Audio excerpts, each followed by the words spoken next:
café Troyer. Sur la place en face du monument. Eh ben, mes beaux-parents, ils avaient monté ça en 1927. Le café existait. Enfin, je tenais le café et ma belle-mère, c'était sa charcuterie. Quand ils avaient fini de jouer aux boules, eh ben, ça y est, ça attaquait les cartes jusqu'à 3-4 heures du matin. C'était bien la seule distraction. Ça fumait. C'était un vrai brouillard. Hein. Derrière, il y avait un coin qu'on appelait l'écurie. Ils faisaient les pompes funèbres aussi. Les pompes funèbres, tu sais, avec le cheval encore. Ça, c'était au siècle dernier. Au bois de Cessieux, il y avait...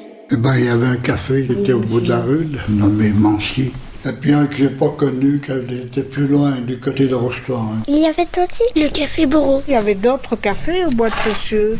Oui, il y avait le café Cécillon, un peu plus loin là-bas. Et le café des 80. Mais les 80, c'est mon frère qui l'a baptisé. En référence à la Bise, le vent du sud, la matinière et la traverse. Il servait des pots, il n'y avait que du vin. Et puis Manu, il faisait un peu le charron dans la salle de café.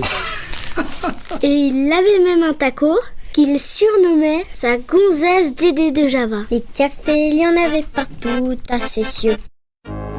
Pendant la guerre, il avait déniché un phono, c'est ça qu'on appelait. Un phonographe. Et on allait danser là-bas des fois le samedi ou le dimanche. Nous, dauphinois, sont de maillot terrible, quand doublonnet, et que fait tremblant. Il fallait camoufler la lumière et on tirait les tables du bistrot. Et puis il dansait. Nous, dauphinois, sont de maillot terrible, quand doublonnet, et que fait tremblant.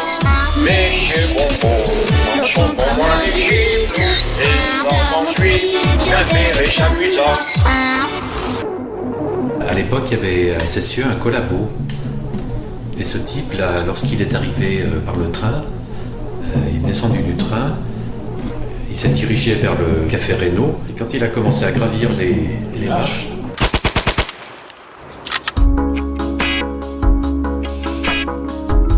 mon oncle qui tenait le café et qui tenait le marchand de journaux. Les pendeaux, ça traînait partout. Ça existait déjà à cette époque-là? Il y avait chez Feuillon, il y avait chez Guigal aussi à l'époque. Oui, il y avait chez Guigal, oui. Ah, il y avait aussi eu un pouce d'essence. Nous, on y allait sûrement, c'était pas pour la boisson, c'était pour danser. Des filles qui étaient assez, comment dire, Oui, bah, des filles un peu coquines, quoi. Des filles délurées. c'est sympa.